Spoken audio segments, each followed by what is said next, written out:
En ce moment, nous voulons que tu nous parles. Seigneur, que tout ce qui en nous peut empêcher de nous atteindre puisse être ôté maintenant. L'apôtre Paul disait, nous renversons les faux raisonnements. Et toute hauteur qui s'élève prétentieusement contre la connaissance du Seigneur Jésus. Et nous ramenons toute pensée captive à l'obéissance au Seigneur Jésus. Ce soir, nous renversons toute hauteur négative. Ce soir, nous ramenons toute pensée captive à l'obéissance au Seigneur Jésus. Bénis ta parole. Au nom de Jésus. Amen. Amen. On peut s'asseoir. Merci.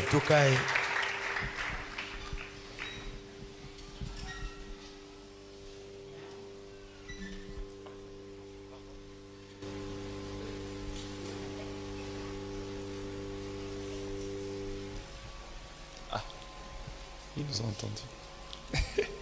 Merci à Dieu pour ce soir. Merci à maman pour l'opportunité qui m'est donnée encore. Et je me suis rendu compte d'ailleurs que depuis que la journée a commencé, c'est à peine qu'on se voit, donc bonjour maman. Et merci aussi à vous qui êtes venus malgré la pluie. Je crois que pour chaque message, il y a un public. Et si Dieu a permis que vous soyez là ce soir, c'est que vous êtes le public qu'il faut pour ce message. Amen. Amen. Alors, j'avais dit hier que j'avais donné un petit canevas hier. Le premier jour, on est venu sur on a parlé des épreuves d'Élysée. Le deuxième jour, donc hier, on a parlé de la bataille de Jacob avec Dieu. En insistant sur le brisement. J'avais dit qu'aujourd'hui, je parlerai de l'opposition entre l'esprit et la chair. En fait, pourquoi je parle de ça comme ça? Pourquoi je parle de ça comme ça? C'est au fait parce que j'ai voulu d'abord, comme je l'ai dit hier, m'attaquer, je pense, à ce que je considère comme la racine avant de toucher au fruit.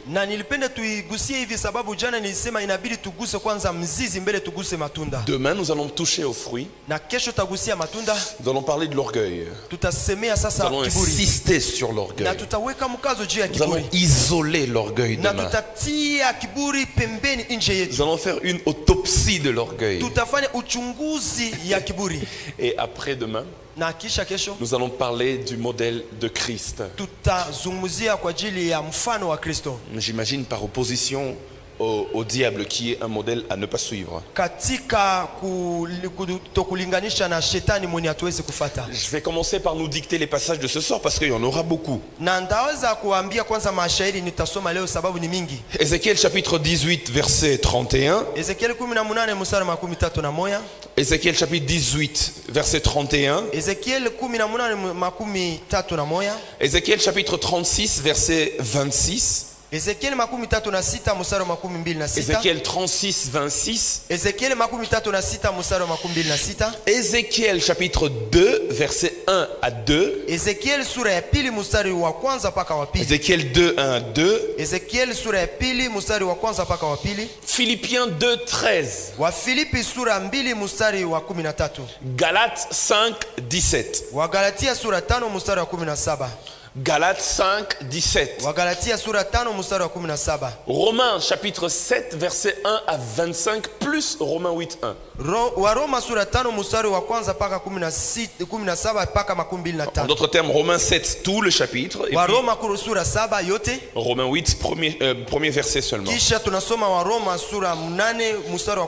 Les autres versets, ça viendra dans le développement de mon message. Alors l'effort que je fais ce soir, un peu comme hier, c'est de finir un peu à temps pour me donner le moment de prière. Donc, restez avec moi ce soir, j'ai beaucoup de choses à dire, alors contrairement à hier. J'essaie d'être le plus bref possible. Si je finis pas la matière, alors demain je commencerai par finir d'abord avant d'entrer dans le message du jour.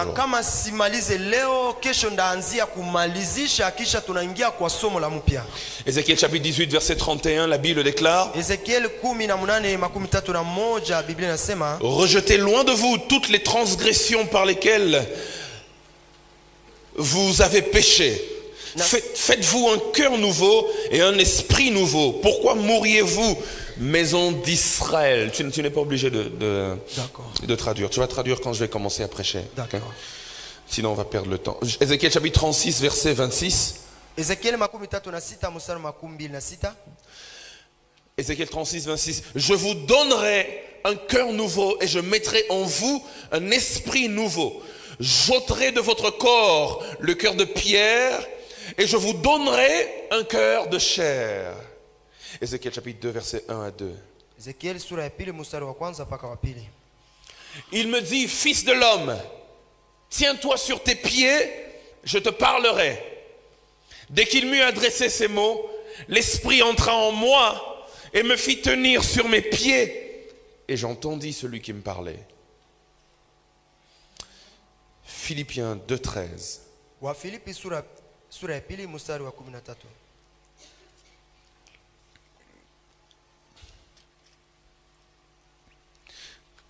Car c'est Dieu qui produit en vous le vouloir et le faire selon son bon plaisir.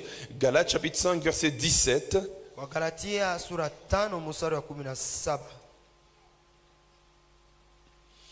Car la chair a des désirs contraires à ceux de l'esprit, et l'esprit en a de contraires à ceux de la chair. Ils sont opposés entre eux, afin que vous ne fassiez point ce que vous voudriez. Romains. Ce sera la lecture la plus longue, mais certainement aussi la plus nécessaire ce soir. Romains 7. Verset 1. Ignorez-vous, frères, car je parle à des gens qui connaissent la loi, que la loi exerce son pouvoir sur l'homme aussi longtemps qu'il vit. Ainsi, une femme mariée est liée par la loi à son mari tant qu'il est vivant. Mais si le mari meurt, elle est dégagée de la loi qui l'a liée à son mari. Si donc, du vivant de son mari, elle devient la femme d'un autre homme, elle sera appelée adultère.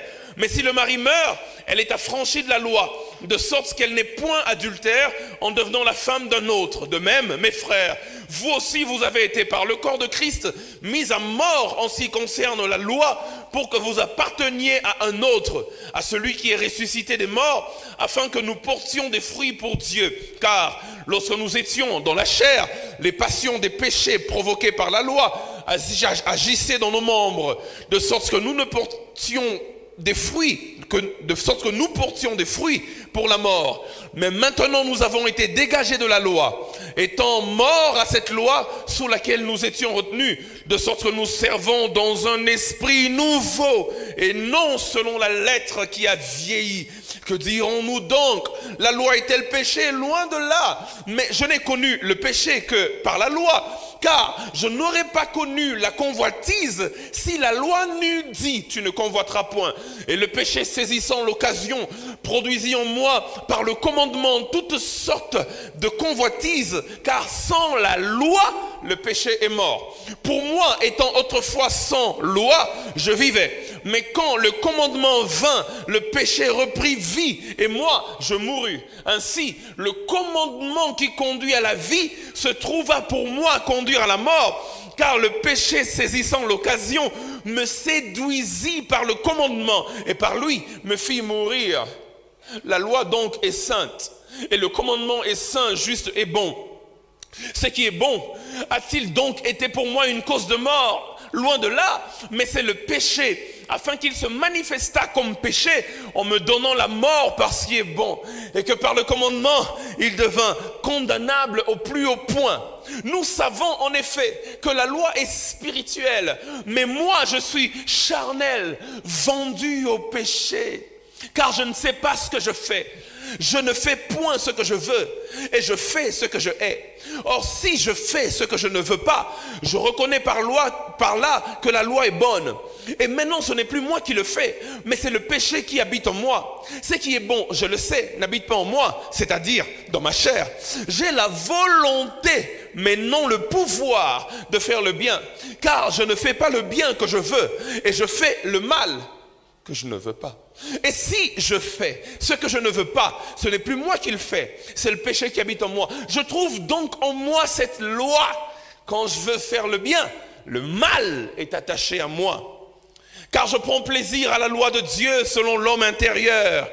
Mais je vois dans mes membres une autre loi qui lutte contre la loi de mon entendement et qui me rend captif de la loi du péché qui est dans mes membres.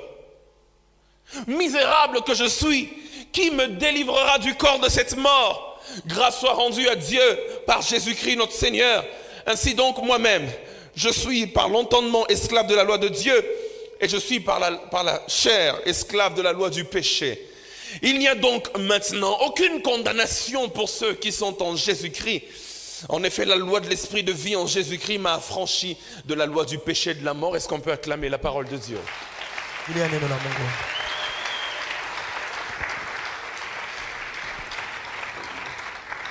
La loi de l'esprit de vie m'a affranchi de la loi du péché et de la mort. L'opposition entre l'esprit et la chair. Et ce soir, je vais particulièrement insister, dans cette opposition de l'esprit et la chair, je vais particulièrement insister sur la sanctification de l'esprit.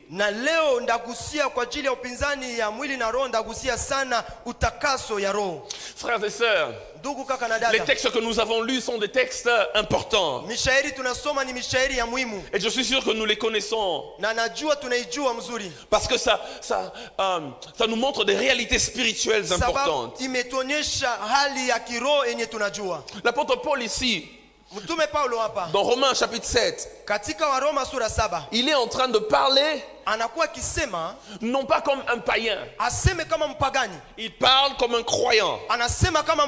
C'est un croyant qui écrit. En plus, c'est un apôtre qui écrit. Un homme qui non seulement a été racheté par le sang de l'agneau, mais un homme qui a été investi d'une mission pour racheter d'autres.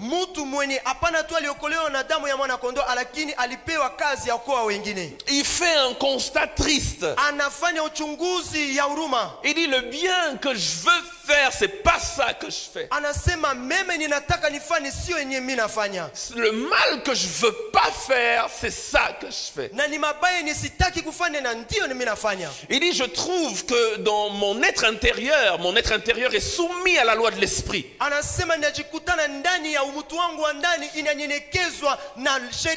Il dit mais mon être extérieur, ma chair est soumise à la loi du péché et de la mort. Mais Paul, ce que tu dis là, c'est assez intéressant mais en même temps assez troublant. Nous étions dans le péché avant de venir à Jésus. Si tu vois un païen orgueilleux, ne t'étonne pas. Parce que naturellement il est soumis à la loi du péché et de la mort. Mais il dit mais maintenant je ne suis plus dans le péché. Maintenant j'ai cru en Jésus. Maintenant j'appartiens à une nouvelle loi, à un nouveau royaume.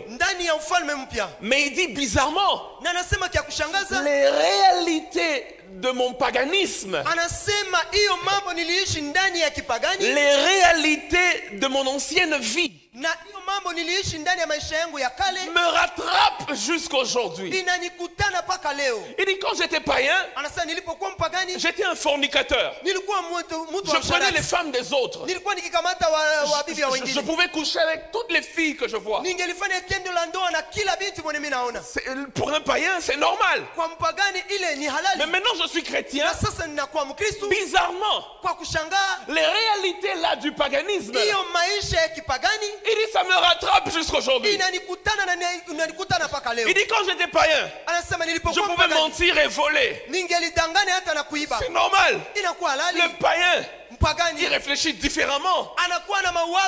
Il dit mais bizarrement je ne comprends pas. Il dit mais non mes frères, je suis devenu chrétien. Je connais la loi de Dieu. Je sais que Dieu ne veut pas ce genre d'attitude. Il dit je sais c'est quoi le bien, c'est quoi le mal. Il dit je veux faire le bien et éviter le mal. Il dit mais le bien que je veux faire, je ne le fais pas. Le mal que je ne veux pas faire, c'est ça que je fais. J'étais en Égypte. En Égypte là-bas, je vivais comme les Égyptiens. J'étais en Égypte. Je vivais comme ceux de ce monde. Je suis sorti d'Égypte. On m'a délivré par le sang de l'agneau placé sur le linteau de la porte. La rédemption s'est faite. Je suis sorti. Il dit, mais quand je regarde en arrière, je vois que les Égyptiens continuent de me poursuivre. Les réalités de l'Égypte continuent de me poursuivre. La bonne nouvelle ce soir, c'est que les Égyptiens que vous voyez aujourd'hui, vous ne les verrez plus jamais. Parce que Dieu veut faire un travail de profondeur. Frères et sœurs, l'apôtre Paul nous explique par là qu'il y a une différence entre l'homme nouveau et l'homme ancien. Mais ce qu'il faut savoir, nous sommes nés de nouveau. Nous sommes nés de nouveau. Mais c'est quoi la nouvelle naissance? La nouvelle naissance, est-ce que ça veut dire que c'est impossible maintenant de vivre selon la chair? Est-ce que c'est ça la nouvelle naissance? Paul nous explique dans Romains 7 que la nouvelle naissance n'est pas la suppression du vieil homme.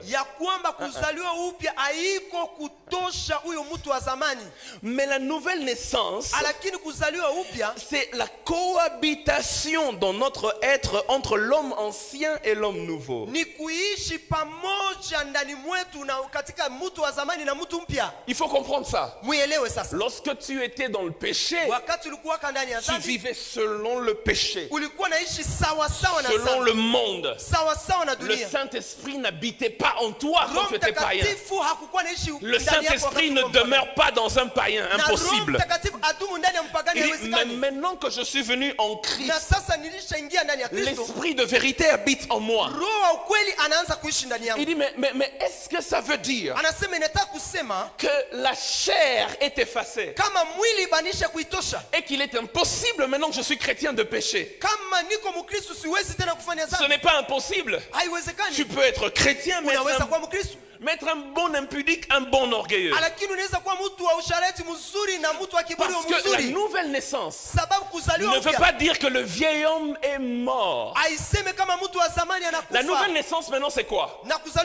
C'est comme si dans le verre il n'y avait que de l'eau. Et maintenant Dieu dans le même verre, il vient ajouter maintenant un autre élément à part l'eau qu'il y avait là. Il y a maintenant deux réalités qui se battent au-dedans de nous. Au-dedans de chaque chrétien, il y a deux réalités qui se battent. Maintenant, l'homme spirituel, c'est l'homme qui sait faire taire sa chair afin de vivre selon l'esprit. Maintenant, l'homme spirituel, c'est l'homme qui sait laisser sa chair mourir de faim afin qu'en lui, la loi de l'esprit puisse primer sur la loi de la chair.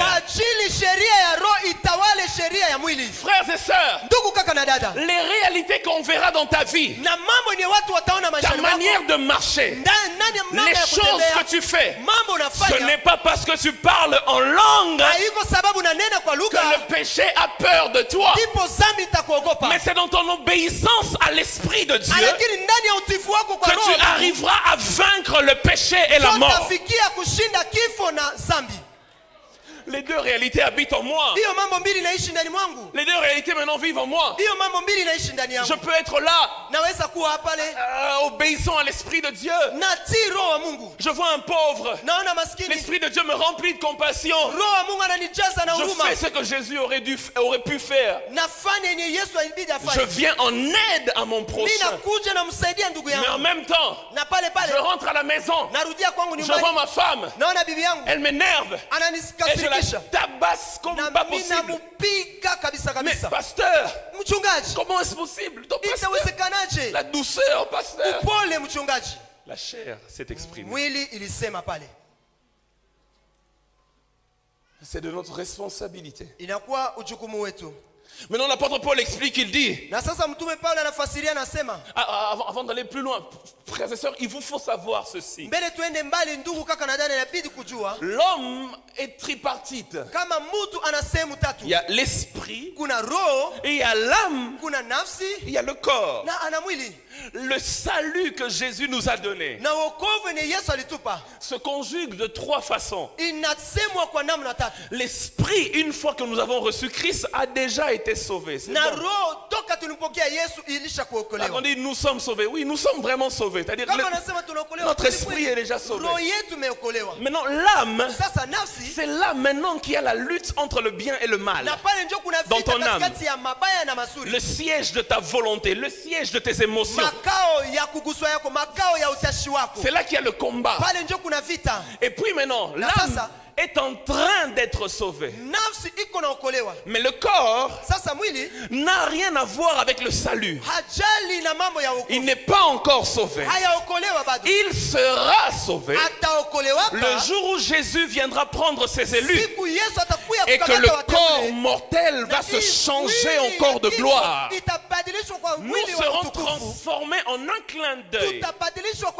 Le salut de l'esprit est conjugué au passé. Le salut de l'âme est conjugué au présent continuel. Mais le salut du corps, c'est au futur. Quand Jésus reviendra, Paul dit, mon être intérieur se plaît à la loi de Dieu. Mais mon être extérieur se plaît à la loi du monde. Il y a un combat. Il y a une lutte. La même lutte qu'avait Jacob, ça continue jusque chez nous. Et Paul l'explique d'une manière différente. Il dit le problème se situe au niveau du vouloir et du pouvoir. Il dit le bien je veux le faire, mais je ne peux pas. Il dit le mal je ne veux pas le faire, mais c'est ça que je fais. Le vouloir m'est donné, mais le pouvoir ne m'est pas donné. Il dit c'est compliqué là. Je veux être humble, mais l'orgueil prend toujours le dessus. Il dit ça devient compliqué là. Malheureux que je suis. Qui me délivrera de ce corps de mort? Ce que j'aime, c'est que lorsque Jésus est venu, Jésus n'est pas venu rétablir le vouloir, parce qu'il savait que la volonté on l'a déjà.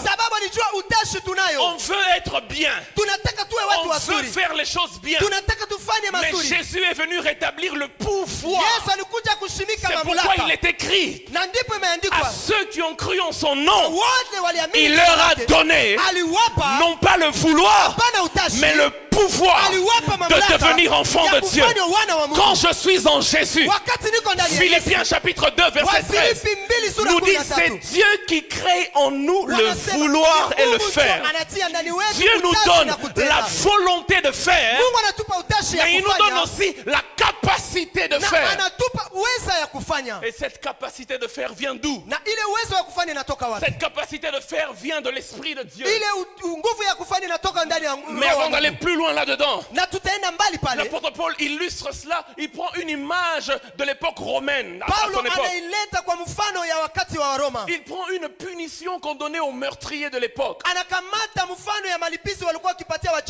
Pour ceux qui ont fait des études sur la civilisation romaine, ils sauront que les Romains étaient très cruel.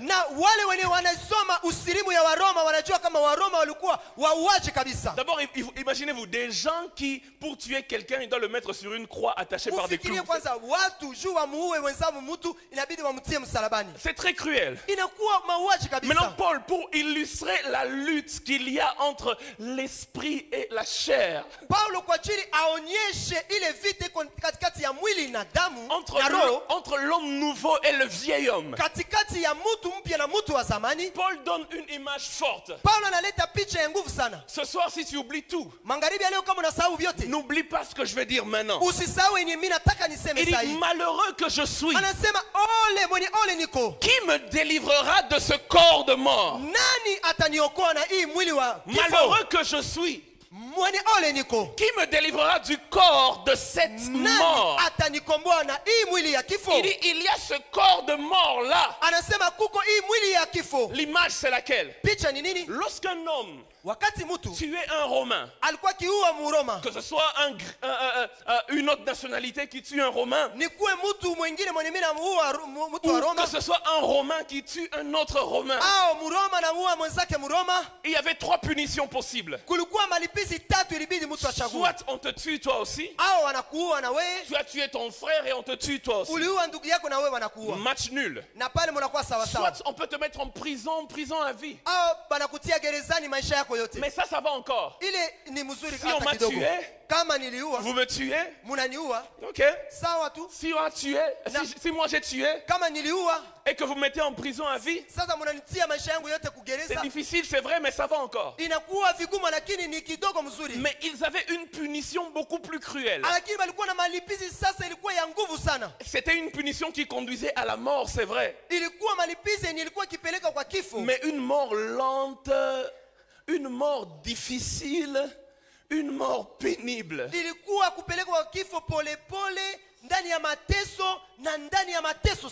Si j'ai tué mon frère, qu'est-ce qu'il faisait?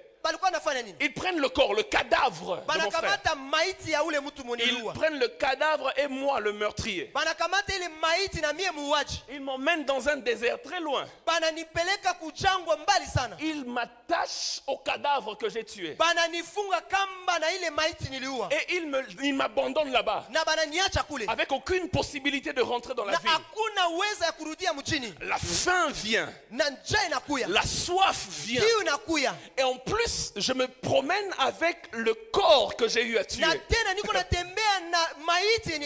Je suis attaché avec une grosse pierre là, avec des chaînes très difficiles à enlever. Et on attache le corps, on dit comme tu l'as tué, tu vas vivre avec son cadavre.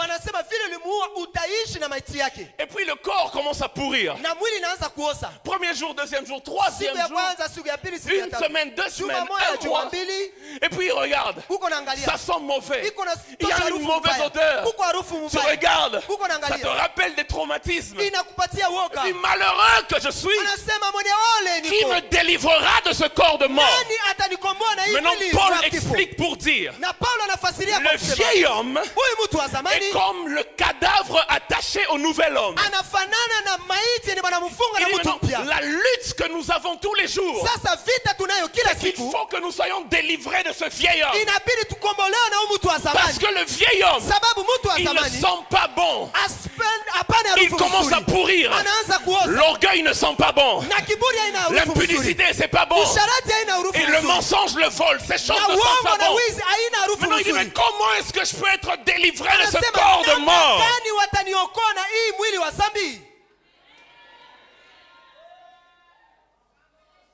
Est-ce que je parle à quelqu'un ce soir? Maintenant il dit, il donne lui-même la réponse. Grâce soit rendue à Dieu par Jésus-Christ, notre Seigneur. Et puis il va encore. Il dit, et maintenant donc, il n'y a aucune condamnation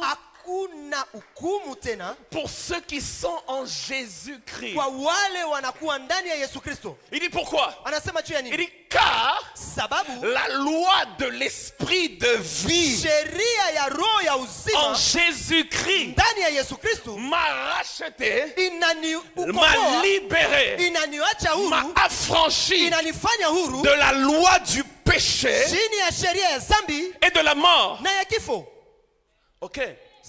Donc, pour que je puisse vaincre le péché, donc, pour que je puisse vaincre le monde, donc, pour que je puisse vaincre le mal, de moi-même je ne peux pas.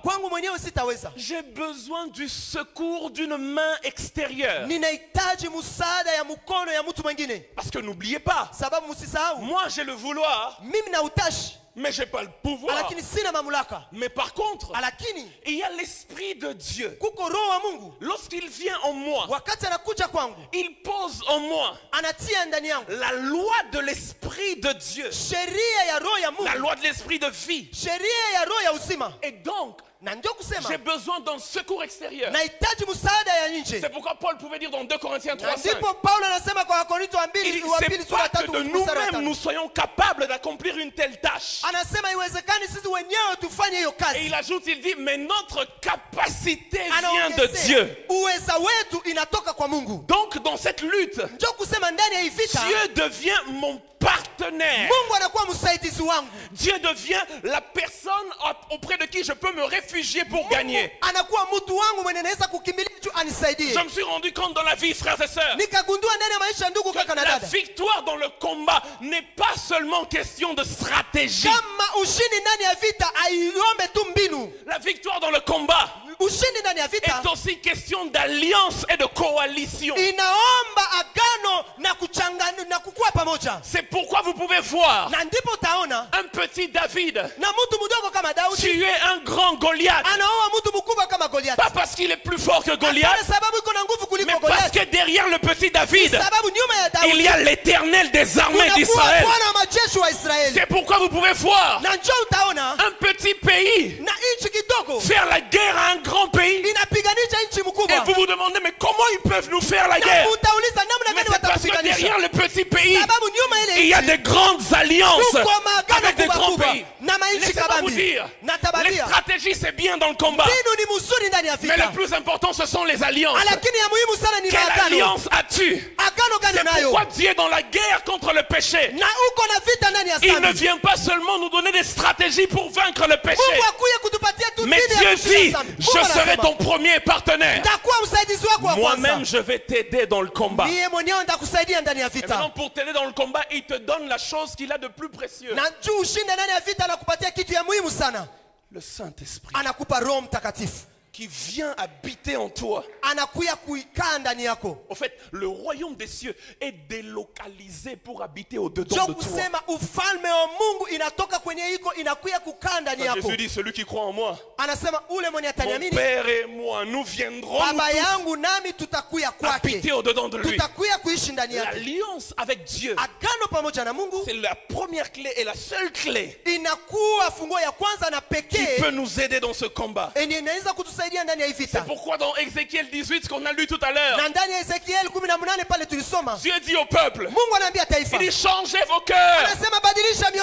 C'est comme ça que ça se faisait sous la loi. La différence qu'il y a entre la nouvelle alliance et l'ancienne alliance, c'est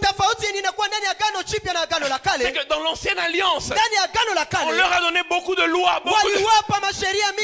beaucoup de commandements. Tu ne feras pas ceci, tu ne feras pas cela.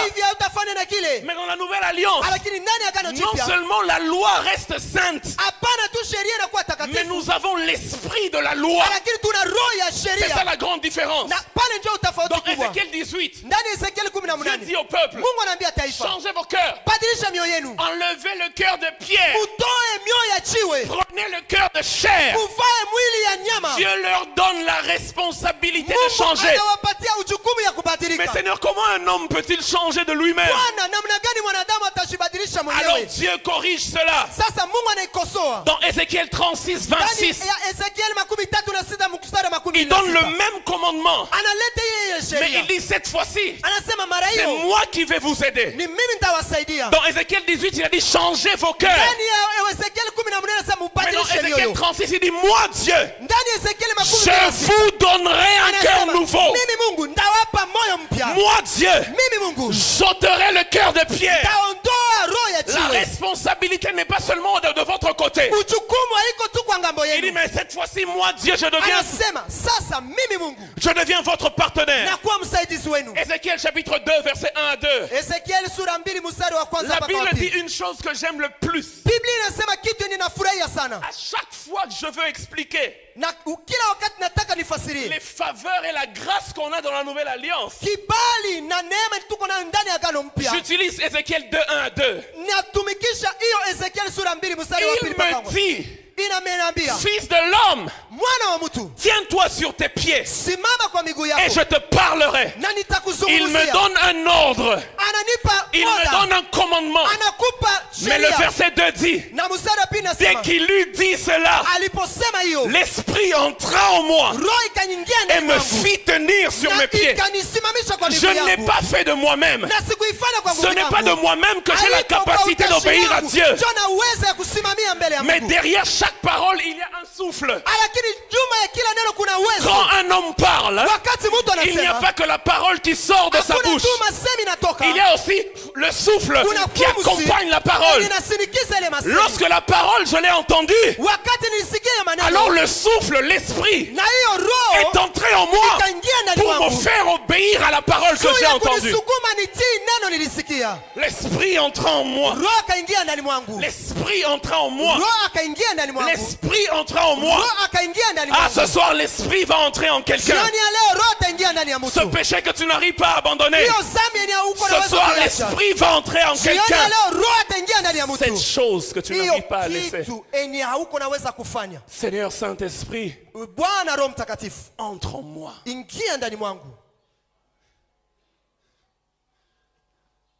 Entre en moi. Afin de me faire vivre ce que la parole a dit que je dois vivre. Le Saint-Esprit, dans cette lutte entre le vieil homme et le nouvel homme, nous avons un partenaire de taille. C'est pourquoi l'apôtre Paul pouvait dire, il dit l'Esprit vient nous aider dans nos faiblesses. L'image qu'il y a là, c'est comme quelqu'un qui est fatigué avec un lourd fardeau. Et l'esprit vient lui dire, ok, maintenant, mets ça là, on va porter ça nous deux. Il dit, je ne te laisse plus seul. Il dit, maintenant c'est avec moi que tu vas vaincre le mal. Il est important que l'Église retourne, que l'Église comprenne le précieux don qu'est le Saint-Esprit. Ce n'est pas seulement pour nous faire parler en langue. Le parler en langue, ce n'est pas le Saint-Esprit. Le parler en langue, c'est le don du Saint-Esprit. Mais le travail que le Saint-Esprit est censé faire est beaucoup plus profond dedans de nous. C'est pour nous aider à vraiment ressembler à Jésus-Christ. C'est pourquoi Jésus, qui est celui qui n'aurait jamais voulu vivre avec Jésus à côté. Qui est celui qui n'aurait jamais voulu, quand il se réveille le matin, Jésus est là à côté. Qui est celui qui n'aurait jamais voulu être à la place de Jean, mettre sa tête sur la poitrine de Jésus. Qui est celui qui n'aurait jamais voulu être à la place de Pierre, marcher avec Jésus pendant 3 ans? Ah, Jésus. Seigneur, fais-moi ce cadeau-là même pendant 3 ans. Je marche avec toi, mais c'est fini. Toutes les réponses que je veux, je les ai. À chaque fois, j'ai une petite fièvre, des petits mots de tête de dire Jésus. Sarah Nango, Sarah Nango. Là, il dit même pas au nom de Jésus, là, il dit bon, au nom de moi-même. Qui est celui qui n'aurait pas voulu vivre avec Jésus? Mais maintenant, Jésus lui-même dit ceci. Il est avantageux pour vous que moi, je m'en aille. Car si je pars, alors le Allos Parakletos va descendre et habiter en vous. Jésus, il aurait pu être à côté de moi. Mais le Saint-Esprit, il est au-dedans de moi.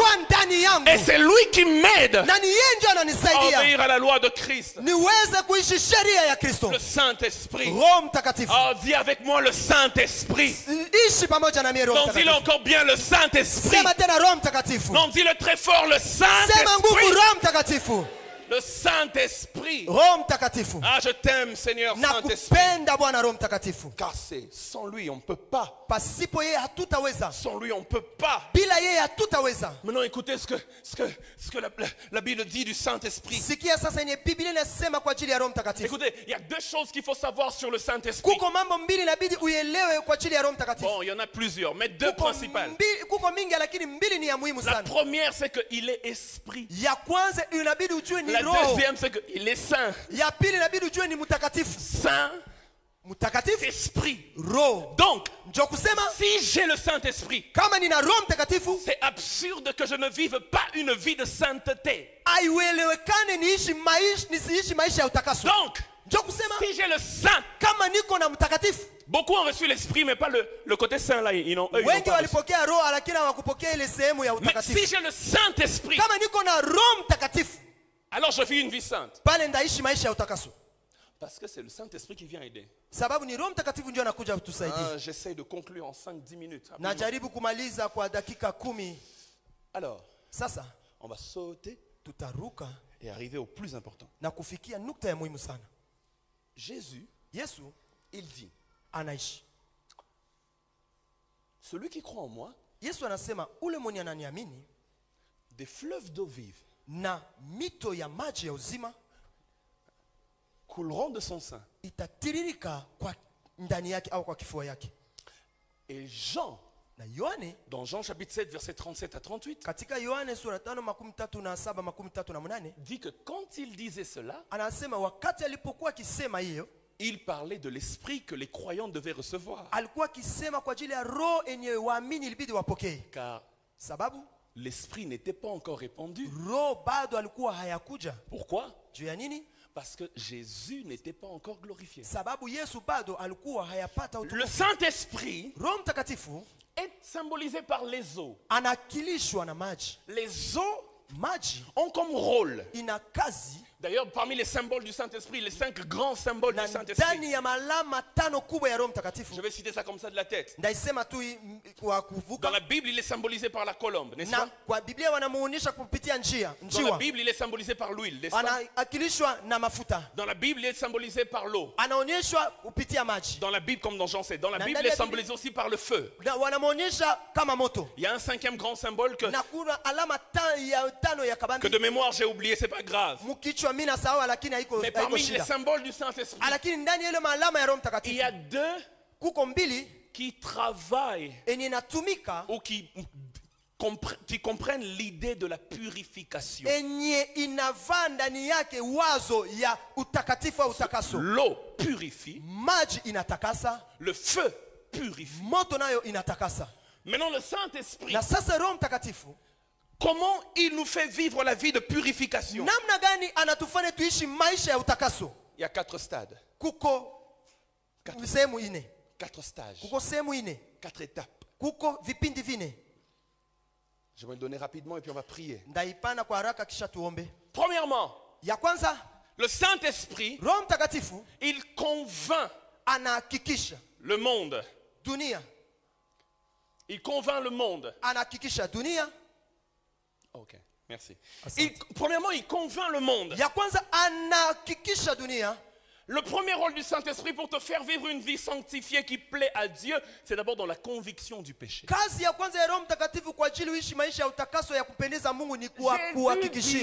il viendra, il convaincra le monde du péché. Hier matin, pour ceux qui sont dans les cultes matinaux, on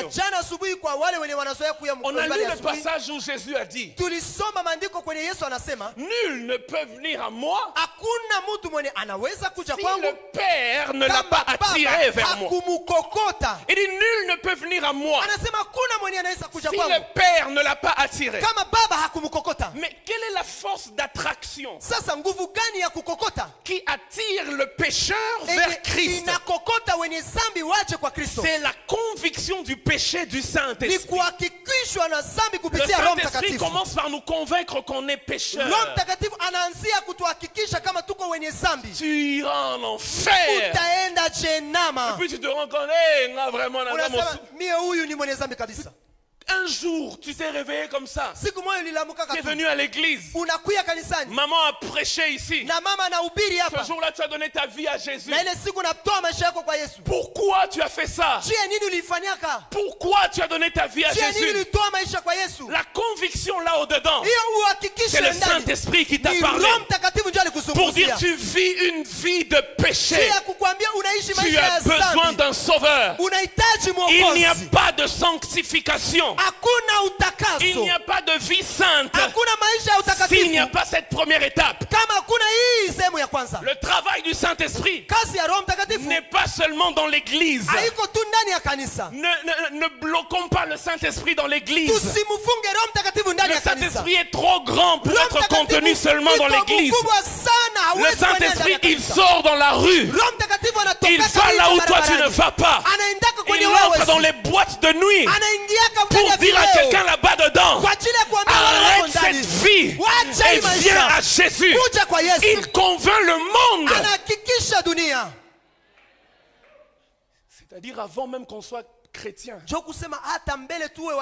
et qu'on soit rempli de l'esprit. Quand on était païen, le Saint-Esprit déjà nous avait fait la cour.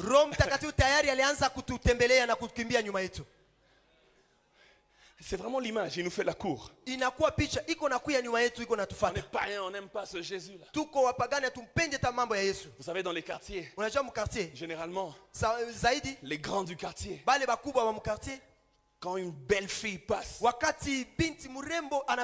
je ne sais pas si à Goma c'est la même chose, mais à Kinshasa, quand une belle fille passe, maintenant dans chaque quartier il y a toujours un maître du quartier.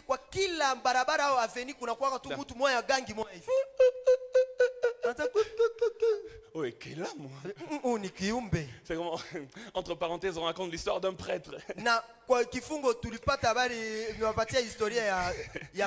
Il donnait la communion. Nous autres à Christ. Amen. Nous autres à Christ. Et puis une belle fille est venue.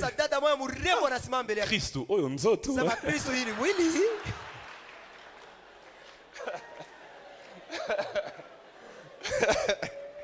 Alors quand une belle nana passe, excusez-moi, quand une belle femme passe,